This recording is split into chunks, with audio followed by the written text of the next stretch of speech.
Viewers আসসালামু আলাইকুম। আজকে আপনাদের সামনে নিয়ে আসলাম করলা ভাজি। করলা ভাজি কীভাবে করতে হয়। প্রথমে পেঁয়াজ কুচি, রসুন কুচি এবং তেজপাতা কড়াইতে তেল গরম করে ঢেলে দিলাম। এখন নাড়াচাড়া দিয়ে পেঁয়াজ কুচি এবং রসুন কুচিগুলারে বাদামি কালারের করব। আজকে একসাথে দুই চুলায় বসাইছি, একটা হবে করলা ভাজি আর একটা হবে রুই মাছের বোনা। তো রুই মাছের বোনার জন্য এখানে পেঁয়াজ বাদামি কালারের করছি। এখানে টমেটো দেওয়া হয়েছে। এখানে তো টমেটোগুলারে একটু হালকা গরম করে তুইব, নাড়াচাড়া দিয়ে একটু গাল তুইব, গালার পরে মশলা দেওয়া হবে। তো করলা ভাজিতে হালকা হলুদ দিয়ে দিলাম এবং 8-10টা কাঁচামরিচ দিছি। করলার সাথে আলু কুচি করে দিছি, আলু, করলা এবং কাঁচামরিচ এবং পরিমাণ মতো লবণ, হালকা একটু হলুদ। তো আমার এই হলো রান্নার রেসিপি। তো এখন আবার টমেটোর নাড়া দিতেছি। টমেটোগুলো একটু নরম হয়ে আসলে এখানে মশলা মিক্স করব। তো একসাথে দুইটা চুলায় রান্না করতেছি, তো একটু ঝামেলা হইতেছে। তো এখন মশলাপাতিগুলো দিয়ে দিছি স্কিপ করে। তাহলে এগুলো ভালোভাবে নাড়াচাড়া দিয়ে মশলাগুলো মিক্স করব। তো মিক্স করার পরে আমি আবার মাছের চাকাগুলো এটার উপরে দিয়ে দেব। দেওয়ার পরে আবার একটু নাড়তে হইব।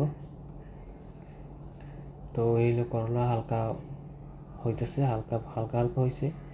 করলাও যদি একটু পোড়া পোড়া করে করব, যাতে সেই স্বাদ হয়।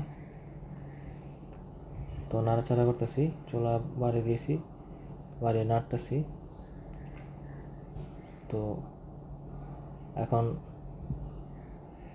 নাড়াচাড়া দেওয়া হইতেছে, নাড়াচাড়া দিয়ে আবার একটু রেখে দিব, আবার একটু পরে আবার নাড়া দিব। এখন আবার রুই মাছের তরকারি নাড়া দিতে হইব। এখানে রুই মাছের চাকাগুলো দিয়ে দিব মশলার সাথে মিক্স করে, তারপর জল দেব। আগে রুই মাছের চাকাগুলো দিয়ে দিলাম। তো আমার রুই মাছের চাকাগুলো দেওয়া হয়েছে। এখন একটু নাড়াচাড়া দিব, নাড়াচাড়া দিয়ে পরিমাণ মতো জল দিয়ে দেব। আমার নাড়াচাড়া শেষ। এখন জল দেব, মানে পানি ইউজ করব। তো করলা ভাজি ভালো করে নাড়াচাড়া দিতেছি, হালকা একটু লাগা লাগা ভাব। কালার হইতেছে অনেক সুন্দর।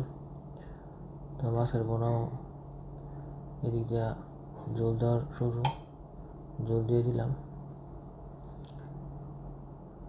তো পানি যাওয়ার পরে এখন নাড়াচাড়া দিয়ে রেখে দেব পানি কমানোর জন্য। তো এই হলো আমার রান্নার রেসিপি। তো সবাই এখন করলা ভাজি কীভাবে করতে হয়। তো করলা ভাজি নাড়াচাড়া দিয়েছি, তা দিব, শেষ হয় না এখনো। তো আমার শুকনো ভাজির শেষ পর্যায়ে নাড়াচাড়া দিতেছি, নাড়াচাড়া দিতে দেন করলা ভাজি নাড়া দিব। করলা ভাজি মোটামুটি হয়ে গেছে। করলা ভাজি মানে হালকা পোড়া পোড়া হয়েছে। এখন আমি ধনেপাতা ইউজ করব রুই মাছের বোনাতে। তখন আবার ধনেপাতা দেওয়ার পরে আমি চুলাটা হালকা কমাই দিব। তো করলা ভাজি মোটামুটি আমার শেষ। নাড়াচাড়া দিয়ে আবার চুলা বন্ধ করে দেব। এখন দেখুন কালারটা অনেক সুন্দর হয়েছে, একটু পোড়া পোড়া হয়েছে, অনেক সুস্বাদু হইব। তো কারা কারা এইভাবে করলা ভাজি করবেন, এভাবে করবেন, সে অনেক স্বাদ হবে। তো আমার রুই মাছের বোনা শেষ পর্যায়ে। এখন চুলা বন্ধ করে দেব। তো তো কারা কারা এইভাবে রান্না করে খাইতে চাও অবশ্যই কমেন্ট করে জানাইবা। ওকে, ধন্যবাদ। সবাই ভালো থাকবে, সুস্থ থাকবে। আল্লাহ হাফেজ।